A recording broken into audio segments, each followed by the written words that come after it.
My name's Simon Martin. I'm from Technical Connection within St James's Place.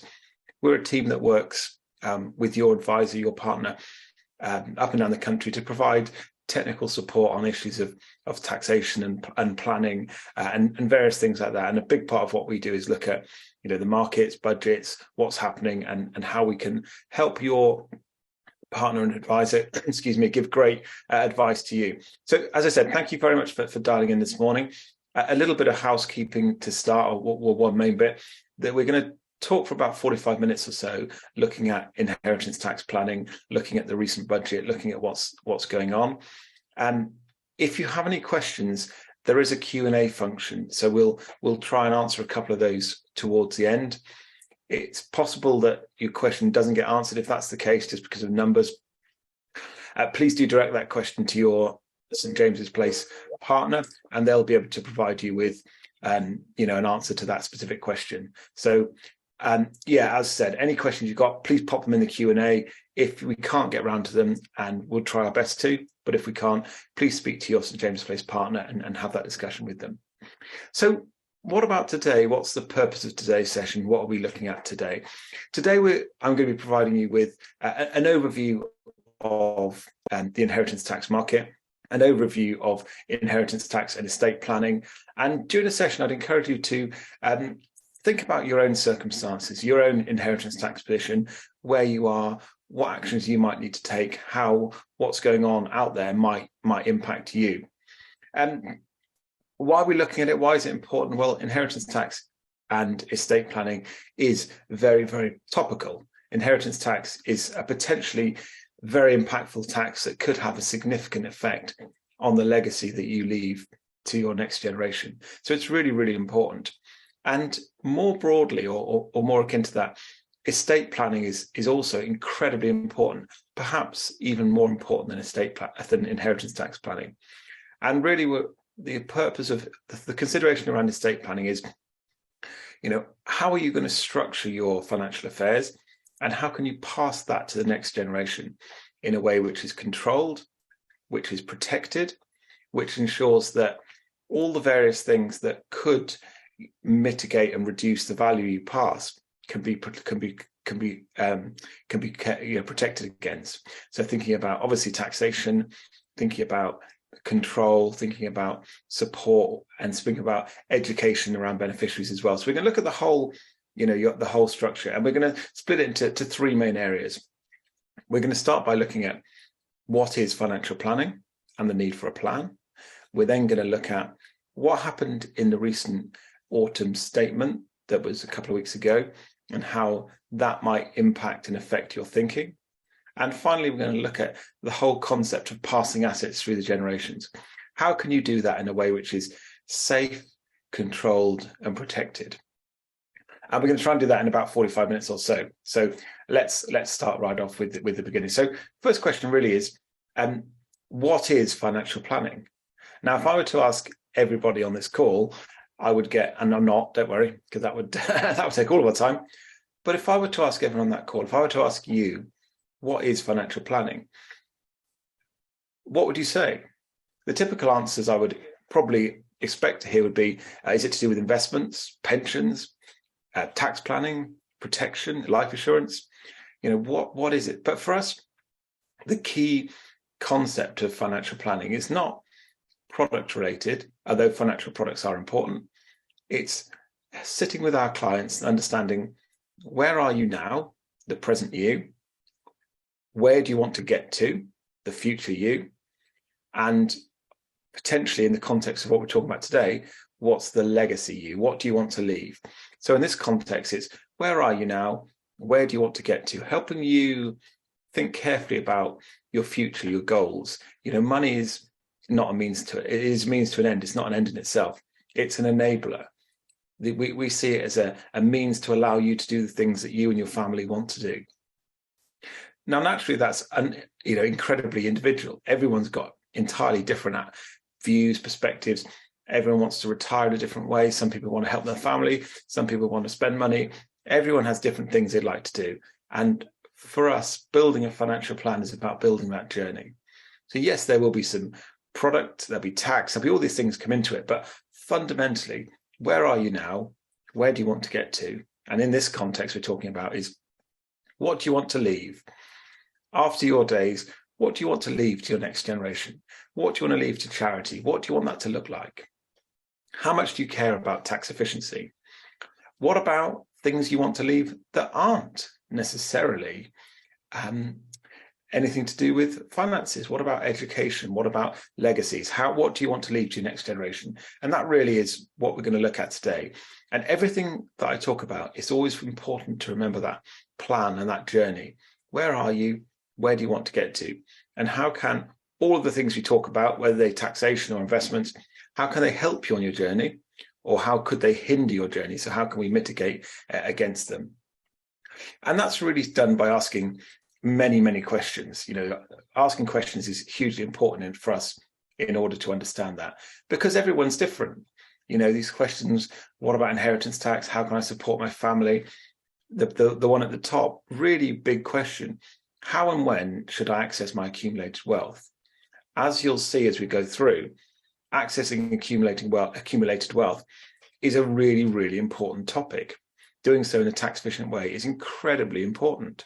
So we need to make sure that you can access wealth in the right way, in a tax efficient way, in a way that allows you to know that it's going to be secure and it's going to last. All that's brought together to deliver what we call Advice Alpha. Advice Alpha is the non-market dependent improvement in your financial well-being as a consequence of advice. So how much better off are you ignoring investment returns because you take advice? So on average, people tend to are better off as a consequence of taking advice. Why is that? Well, part of it's to do with taxation. Part of it's to do with having an individual plan. Part of it's had to do with, if you have a goal, you're more likely to reach it because you've got something to work towards. So what is financial planning? It's all about helping you build that journey and adding value as we go through with that. Now, a key concept of that, as I've alluded to already, is tax alpha. Tax alpha is how much alpha, that is improvement, can we deliver as a result of being tax efficient. And it's a really, really important part of a conversation. How can we do things in a tax efficient way? How can we make sure that your family's wealth is not unduly impacted as a result of tax changes? Now, the UK tax position is nothing if not complicated. There's lots of different taxes, and each one is applied in different ways and at different times. So creating a plan that is really, really tax savvy is hugely important. You can't look at each one individually. So you might say, I'm worried about inheritance tax. I'm going to give away my rental property to my kids to try and mitigate the impact of inheritance tax. Okay, that's fine. But the issue is, giving away a property realizes a capital gains. So you've now got another tax consideration. So building a plan based around all the different taxes and how you can manage your journey is really, really important. And added to that, as I'm sure you well know, over the last couple of years, we've had a number of tax changes, a number of budgets, a number of statements, and the tax landscape has become really, really quite changeable. Most of it is built around the fact that as a country, there's a big deficit, there's a big national debt, and trying to manage tax around that is hugely important. So let's start by looking at the statement. Let's start by looking at the statement that happened a couple of weeks ago that Jeremy Hunt delivered, and some of the headline changes. Now, as we talk about these, remember that some will be absolutely relevant to you and some won't. So it's really, really important to think about, how does it impact my plan? How does it impact what I'm doing? How do these tax changes impact my journey? And what do I need to do specifically around the things that impact me? Some of the big changes we've seen, that the increase in corporation tax has been confirmed from 19% to 25% for many companies. Now, there's a few little caveats in there around company size, but broadly, that's been an increase to improve the Chancellor's tax position. A big one for individual investors is the capital gains tax allowance reducing. So the capital gains tax allowance in the current tax year is £12,300. That means you can have £12,300 of gains before you pay any tax. So you can realise gains of £12,300 and then not taxed. Above that, they're subject to capital gains tax. Next year, next tax year, that's dropping to 6,000, and then the subsequent tax year dropping to 3,000. So that can be very impactful if you've got gains and you're concerned about that tax position. The dividend allowance currently is £2,000, and the dividend allowance allows your first £2,000 of dividend income, regardless of your tax position, is not subject to income tax. So for investors, your first £2,000 of dividend allowance tax-free, that's dropping to 1,000 next tax year, then down to 500. Ultimately, it means if you're an investor, non-ISA wrapped investments are going to be taxed more heavily. We've also seen the additional rate of income tax drop. So previously you'd pay additional rate 45% when you got to earn 150,000 or more. That's dropping to 125,140. The reason for the slightly bizarre figure is because that's the point at which the personal allowance abatement stops. So you've gone 100,000, then you lose your personal allowance, then you're pretty well straight into additional rates of income tax. So we're going to see amongst all of these things, the changes, and they've all got one thing in common, and that is they're designed to increase the tax take for the Chancellor. Therefore, being tax efficient is now even more important than ever. The other one which was announced in the statement, which I thought was very interesting, but underreported in a lot of ways, was the freezing of the tax thresholds until April 2028. So broadly, all of the tax thresholds from income tax, the personal allowance, the higher rate threshold, the national insurance, the inheritance tax thresholds, all the pension allowances were all frozen till 2028. Now, if we look at the one which is most relevant to this conversation, which is inheritance tax, the inheritance tax band, main band of inheritance tax, which is called a nil rate band, has been fixed at £325,000 since 2009. So for nearly 20 years, the main inheritance tax band will have been unchanged. Now, we will have seen some other bands come in, such as the residence nil rate band that we'll look at in a moment. But fundamentally, what this means is more and more people will get caught with inheritance tax. As assets increase, as people pay off debts, as their estate grows, normally or historically, the inheritance tax thresholds would kind of broadly rise with inflation. And therefore, as people's estates got bigger, so did the band. So fundamentally, it wasn't such a big issue. What we're going to see, I think, is a lot more people, particularly in a high inflation environment, being brought into that inheritance tax threshold. So that's really, really important to think about. But more importantly, or as importantly as what did change, what didn't change was also really worth thinking about. So pension tax relief didn't change. There was lots of talk of it changing, but it didn't change. And that's crucial.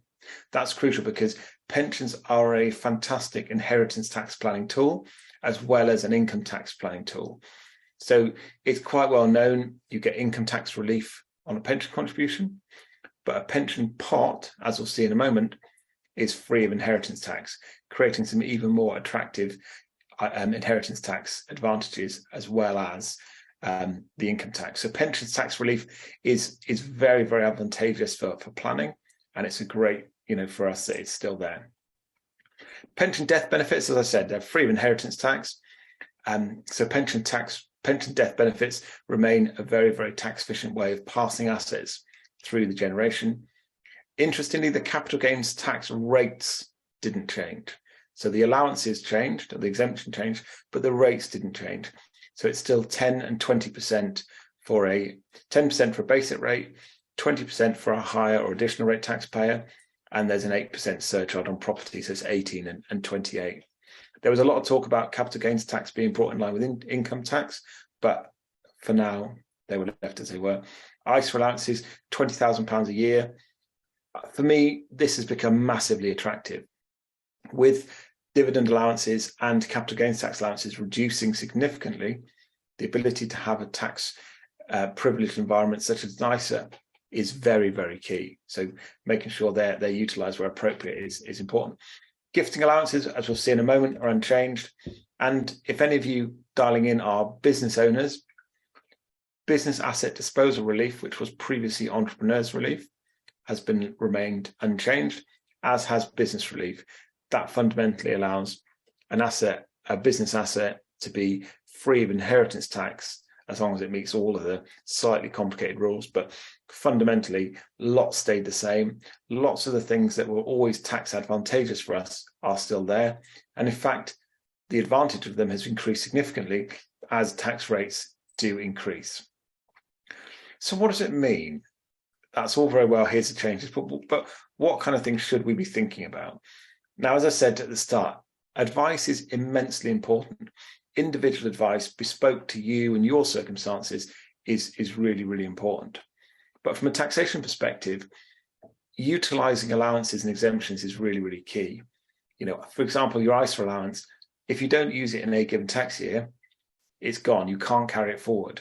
So making sure you utilise that every year is really important. Capital gains tax exemptions, again, utilising them while available, particularly in the current year, if appropriate, with them being higher. Dividend allowances, all the allowances and exemptions, it's really important to make sure that you've covered every area.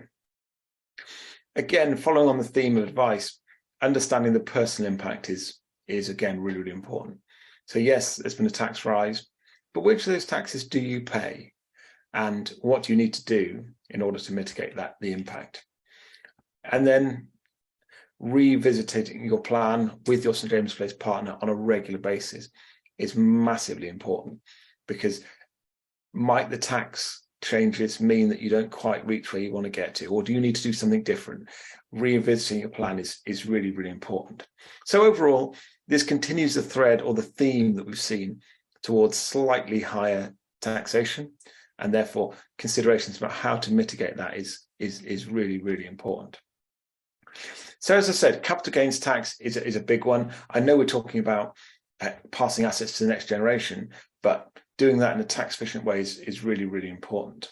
So we've covered many of these areas already. I won't labour the point, but capital gains tax is a real consideration, and making sure you use all your allowances and all your exemptions every year is really, really important. And it's also important to remember that capital gains tax is wiped out on death as it stands. So if you had an asset with a large gain and you passed away, that gain would be rebased back to the death value. So wiping out gains on death is a big factor.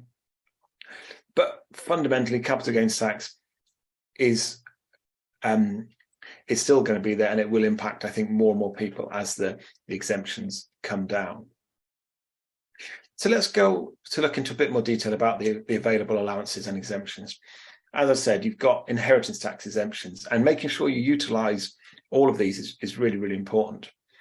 In theory, everyone, if you look at the top two, the nil rate band and the residence nil rate band, in theory, every person has £500,000 that they can pass to their family on death. Combine that with as a couple or civil partners, you've got £1 million. So could you say everyone has £1 million nil rate band? The answer is no. So with the residence nil rate band, if your estate is over 2 million, you start to lose it. If you don't pass to a direct descendant, you lose it. If you have never owned a main residence, you don't get it. So this is a really, really one you need to be really careful with the residence nil rate band.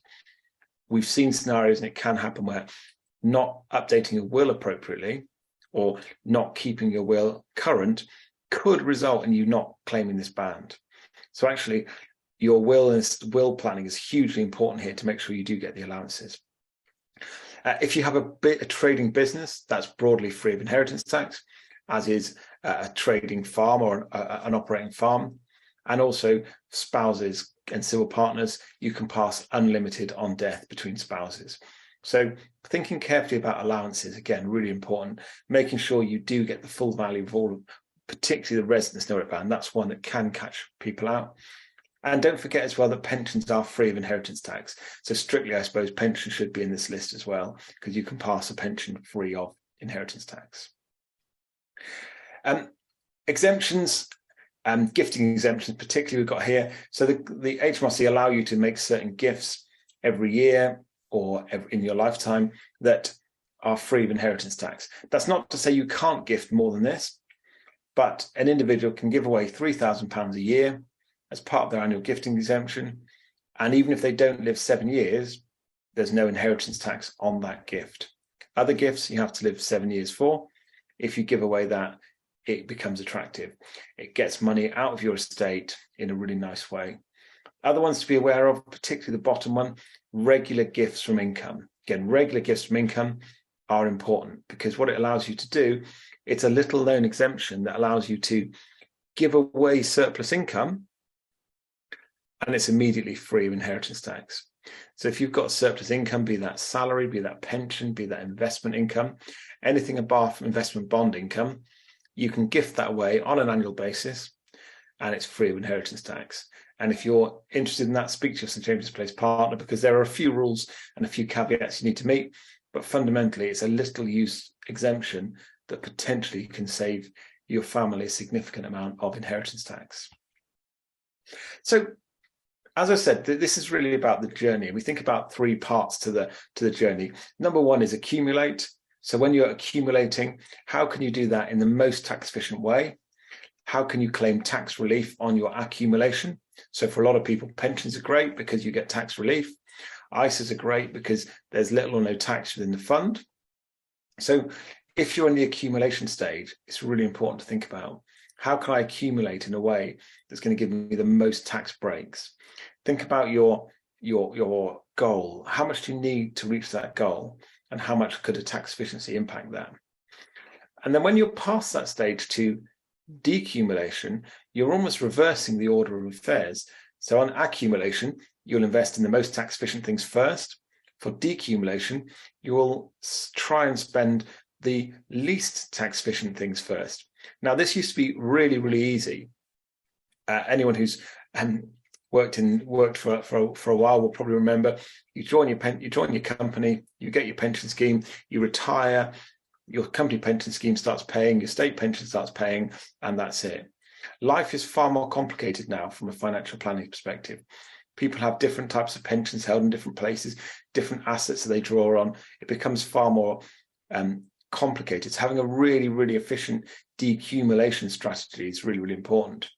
Typically, that might be spending your assets that are liable to inheritance tax first and reversing that. And then finally onto transfer. You've accumulated, you've decumulated what you need to survive or to live for your retirement, most typically. Now you want to transfer to the next generation. How can you do that in a way which is controlled and protected, but also inheritance tax efficient? Really, really important is to think about this early. And the earlier you start thinking about inheritance tax planning, the better. Even if you have that conversation and think, right now, I don't need to do anything. Not a problem, not a problem at all. What becomes a problem is much, much, much later in life, you think, oh man, I wish I'd done this 10 years ago. I wish I'd started the gifting. I wish I'd done some planning. So have the conversation, start to think about it. As I said, it might be you think, do you know what? It's not for me. I don't need to do it. I'm okay. And that's fine. That's absolutely fine. But in case you do need to do something, thinking about that is really, really important. So as I said, accumulation is really important. Whether you're investing in a lump sum, whether you're investing in on a regular basis, whatever tax wrapper that might be, however that works for you, doing it in a tax efficient way is really, really important. Every time you claim any tax efficiency, essentially it's enhancing your pot to push you towards your goal. So thinking carefully about it is really, really important. So whether it's ISAs, whether it's pensions, whether it's whatever it might be, being tax efficient can really help you towards your end goals. And it's a broad spectrum, from utilizing allowances and reliefs, personal allowance where you can earn just over £12,500 without tax, capital gains exemptions we've talked about, inheritance tax exemptions, using tax efficient investment strategies, pensions, ISAs, and various other ones. There's lots of things that you can do, lots of things that can make you more tax efficient. And as I said, each pound of tax saved is a pound of tax earned. Doing this in a really efficient way is really, really important. And building that structure with your St James's Place partner is quite vital. So where do we start? What kinds of things do we think about for many clients? Well, using all of the allowances that are taxed at zero is really important. Using dividends as an example, it's changing, I appreciate, but in the current tax year, you can have £2,000 of tax-free dividends. So really important to make sure you've structured your investments in a way that provides that, because that's a tax-free growth effectively if that's reinvested. You can have potentially £6,000 of tax-free interest, depending on your circumstances. We've got the capital gains allowance, so utilising all of them, making sure that you've utilised every allowance and every exemption. It says around about £20,000 in this example of tax-free income and growth that you can utilise. This is before your ISAs, this is before your pensions, this is outside of the official tax wrappers. This is tax efficient investment strategies that will make a big difference to you and your family. There's also potential opportunities for deferring income tax or deferring tax using investment bonds. Again, we could talk about this for a while, but an investment bond is a nice structure that allows you to invest money and draw a tax deferred income. So if you've got periods of high income or high earning, it's a way of creating potentially an income, or potentially investing until such time as your tax rate drops and then drawing out in future. Again, lots of planning to sit alongside traditionally more tax efficient, such as an ISA, such as a pension, tax planning. And there's also opportunities, as we'll see in a moment, to utilise that within trusts. So let's look at then investing for children. So everything we looked at so far is planning ideas for people who are starting to think about inheritance tax. There's actually lots you can do for children, and by children I mean minor children, not adult children in this example. So I think this is a great stat that I saw recently. So if you have a child that's born, if you invest £2,880, which is the amount you can place into a pension for someone who's got no income. So if you set up a pension for a child, as funny as that might seem, newborn baby, what have you bought the baby? I bought him or her a pension. You invest that money, you still get tax relief, even though that child naturally doesn't pay any tax. Assuming that grew at 5.5% a year, which is fairly reasonable by historic standards, by the time they get to 65, that £2,880 cost will be worth around about £127,000. So not only are you getting great tax relief, you're also getting decades and decades of compound growth. Compound growth is the real wonder here, because if you look how much you've put in and how much it's grown to, yes, the tax relief was £700 or £800. That's great. Actually, the real benefit is you've invested for 65 years and got years upon years of compound growth. So how much difference would that make to someone when they get to retirement? Would be significant. Don't forget as well, the £2,880 that the parent or grandparent paid in would also be an inheritance tax gift using their exemption and save them inheritance tax. So from a tax perspective, really, really attractive. You could also potentially utilise a junior ISA. So the parent must establish it, providing you tax-free income, tax-free gains, and then anyone can pay in £9,000 a year. So the parent could do, the grandparent, friends of the family, godparents, anyone at all. The parent must establish it, but anyone else can put that money in. So that's great, a really efficient way to grow money over the long term. And just to give you a kind of case study example, if you would put in £9,000 a year for 18 years and it grew at 3%, by the time that child reaches 18, excuse me, that'll be worth £226,000 or thereabouts. If you said £9,000 a year is a lot of money, and it is, and you put £2,000 a year in, over 18 years, growing at 3% a year, just using that as an example, which is hopefully a fairly conservative growth rate, by the time you get to aged 18, that would be worth £50,000. So that's a really, really nice way of using inheritance tax advantages because you're making gifts, of growing in a tax efficient way because it's in an ISA, and also benefiting from long-term compound growth.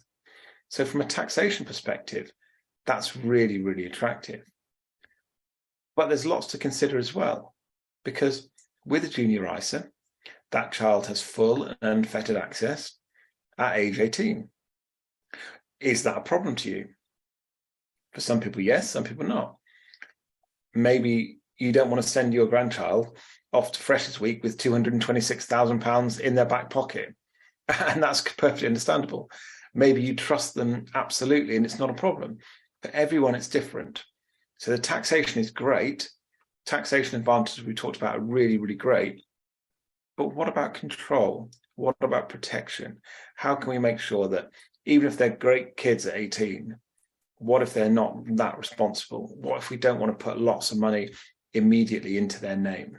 And that's a genuine, fair question.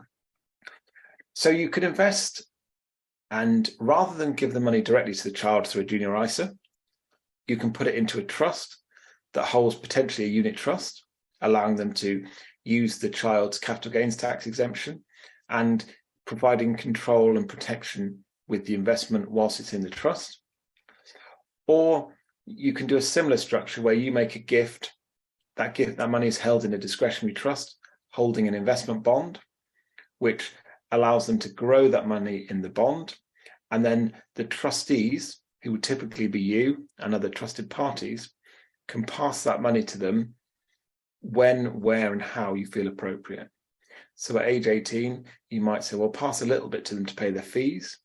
At age 25, we'll pass some more because I want to buy a house.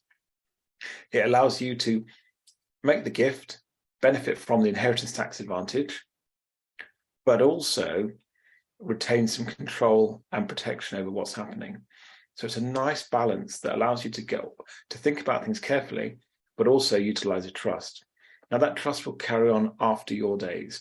It won't end on your death. The trust is an entity in its own right that's holding those assets for the next generation. So then, even if you weren't around, other people can run the trust and it can carry on for as long as, well, typically for as long as up to 125 years.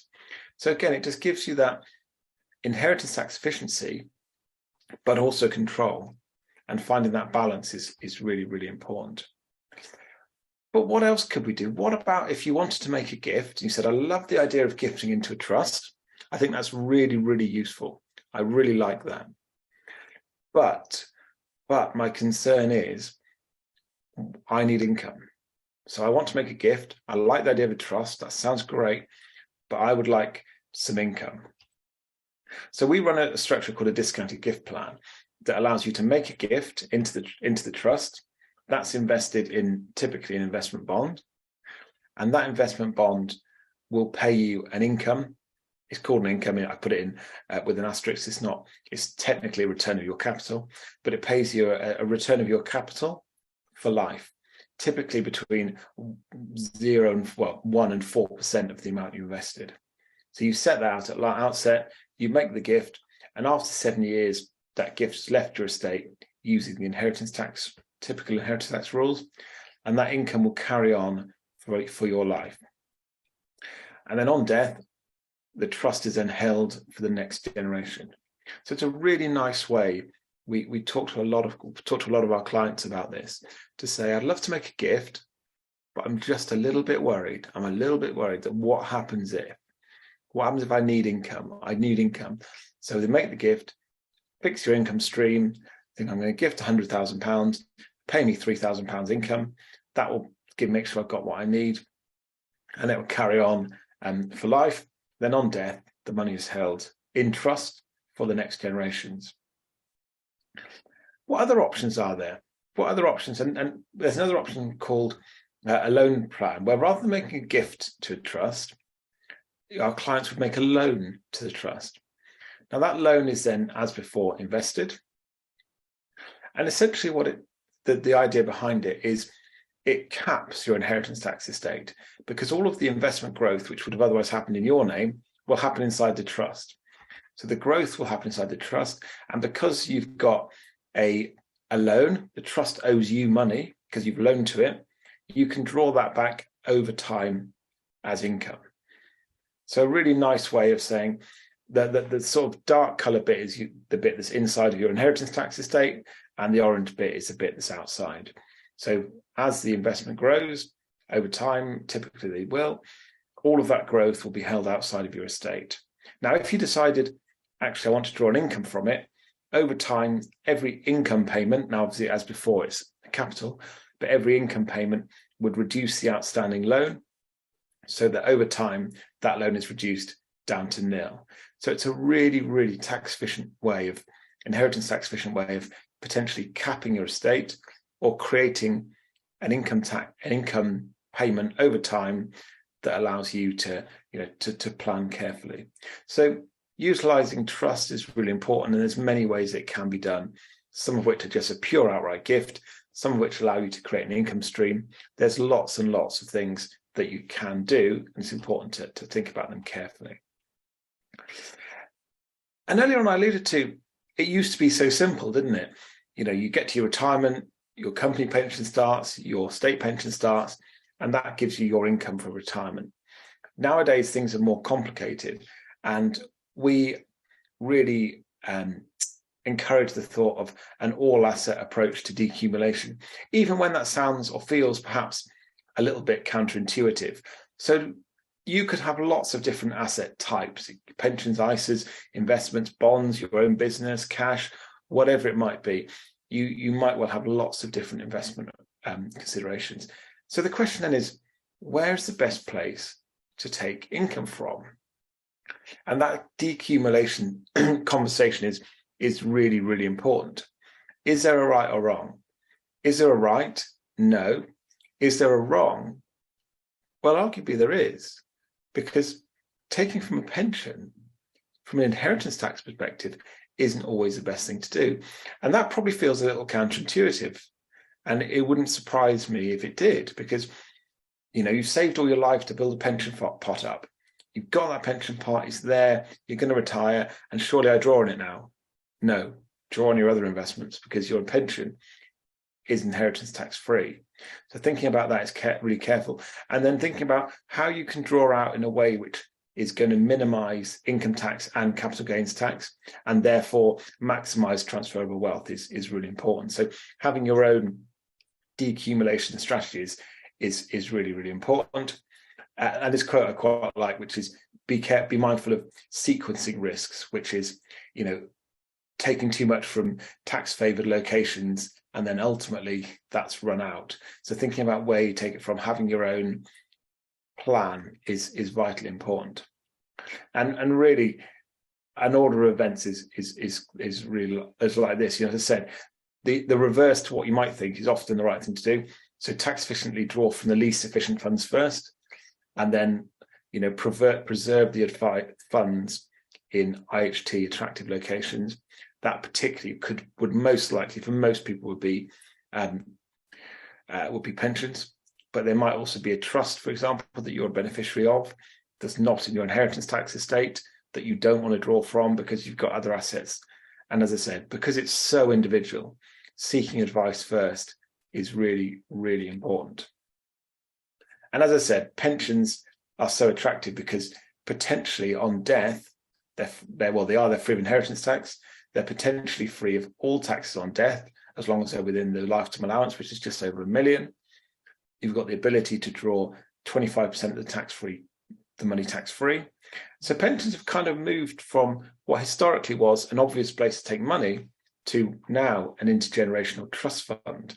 So thinking about pensions as a trust fund that you've got full access to whenever you like under the pension freedom rules, but now you've got the ability to pass them to whoever you like in a really, really tax efficient way. So changing your thinking about pensions sounds counterintuitive. Pensions for retirement, surely, and yes, but actually, where possible, and of course it's not possible for everyone, if all of your investment asset held in a pension, then naturally that's the only place to get things from. But for most people, thinking carefully about withdrawal from pensions is really, really important. there's a great quote from Baroness Ros Altman, who's part of the Working Party, who basically said something along the lines of, you're better off selling your house and living off the income than you are to be sure you don't touch your pension, because people haven't realized just how powerful these changes are. So lots to think about in terms of pensions. And then the final bit to look at is the wealth preservation and the wealth transfer. So whichever generation you're now sitting, it's not uncommon to have 4-generation families. Not that long ago, it would have been really, really unheard of. Now it's not that uncommon at all. So passing assets through the generations in a way which is controlled and protected is really, really important. And everything often needs to be looked at differently. What you might do with your home is different to your pensions, different to your cash holding, to your business. Thinking about things really carefully is important. Then thinking about other aspects. We looked about gifting. Gifting is a great option. We've looked at utilizing trusts. That's for many people a great option. We've looked at trusts that give you the ability to draw money from them. And they're all fantastic options. And I said, if you remember, that starting early is really, really important. But there are times where for lots of reasons, actually making a gift isn't going to be effective for you, because you have to live 7 years from the date of that gift broadly for it to be inheritance tax efficient. So what else can you do? Well, one option is to invest in something called a business relief investment. So this is a high risk investment strategy, and it's not for everyone, but for the right clients, for the right people, it's very, very attractive. Essentially, the legislation says if you invest money into one of these structures and it qualifies for business relief, it will be free of inheritance tax after just 2 years. So again, really, really attractive to say, actually, I can take some money, I can put it in this investment, and after 2 years, it's going to be free of inheritance tax. Just to be a couple of things to be careful of. It's still counts of yours for the purpose of the £2 million threshold for the residence nil rate band. So just be aware of that. And there's other caveats around borrowing to invest in a structure like this, but it's still yours. So it's invested, so it's still yours, it's still in your name. You can still access it. You can still decide in 5 years' time, if you wish to, I want to sell that and I want to spend the money. But it's a really neat way for the right clients to have an investment that's free of inheritance tax after just 2 years. So really, really attractive. So wealth transfer, the final bits to look at, your business is likely to be inheritance tax free if you have one. Your pension, inheritance tax free. Cash or investments can be gifted. There's lots that can be done around that. Property is hard to plan for. Property can be really challenging. So what do we look at there, particularly buy-to-let investments? Well, if you're willing to sell your property or gift it, there's some opportunities there. If you're not, and not everyone is, the ability to insure the inheritance tax liability. So pay for a life assurance policy held in a trust on a monthly basis that insures your life.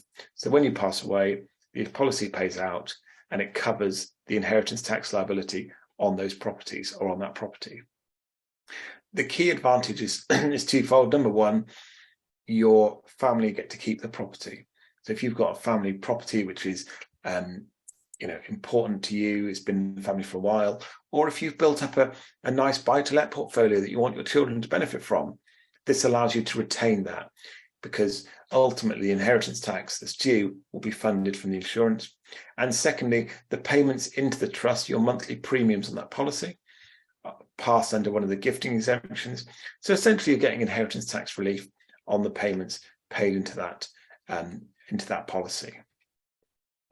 And as I said, you pay money in, they're either exempt, they're typically exempt, pay for the policy, you get a tax-free payout into the trust on death, which then most typically funds the inheritance tax liability.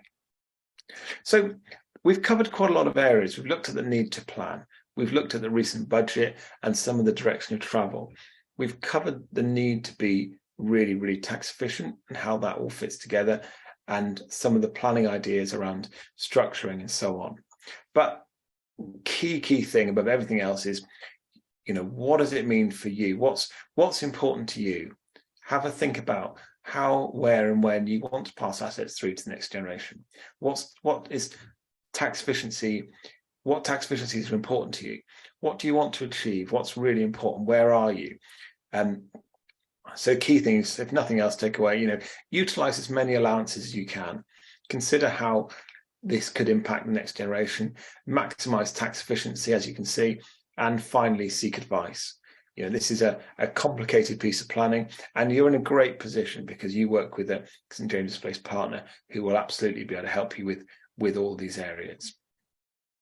So all that leaves me to say is thank you very much for taking time to dial in this afternoon and listen. We've had a few questions. I'm just going to have a look, see if I can answer a couple of these before we finish.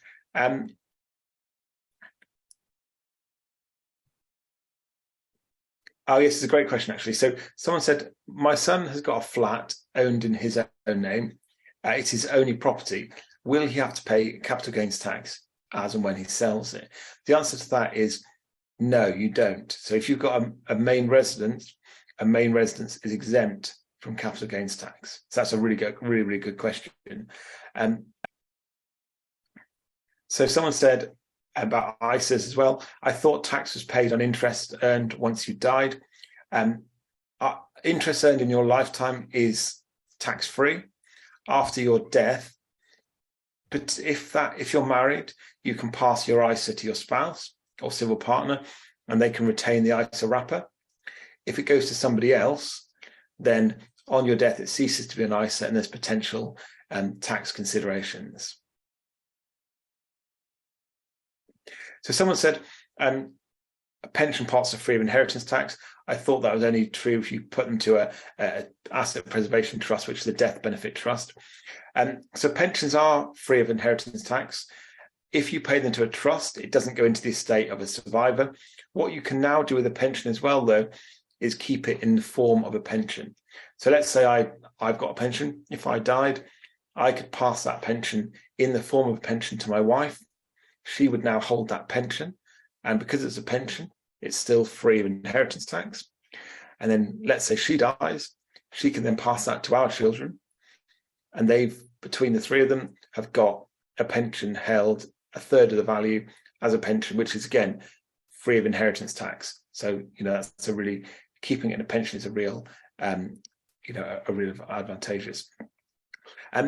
Someone said, there's a small gift of £250. Is there a limit to how many of these can be made per annum? The answer to that is no, there's not. You can make as many as you like. Someone said, can you please explain how taper relief works for a 7-year pet, which is a 7-year gift? So there's two parts to this. If you make a gift within your available inheritance tax nil rate band of £325,000, that's going to pass out in 7 years exactly. So if I made a gift of £325,000 during that 7-year period, that gift would stay on my record. Once I've hit 7 years, it dissipates, it's gone. If you make a larger gift above your available nil rate band, there's an inheritance tax liability on that gift if you don't live 7 years. So if you gave £1 million, the bit above the nil rate band would have an inheritance tax liability upon it.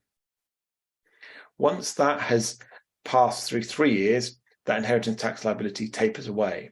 Now, it's really complicated. You could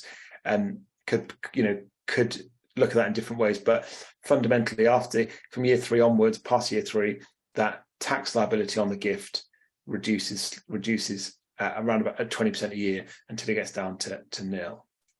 A couple of the questions before we conclude, just conscious of time. Can pensions for children be used for grandchildren? Great question. Yes, absolutely, no problem at all. And someone talked about the loan plan. What happens at the end of a loan plan? Do I still get access to the growth? Well, the growth is held for the next generation in trust. So you have to give up access to the growth for it to be effective for you.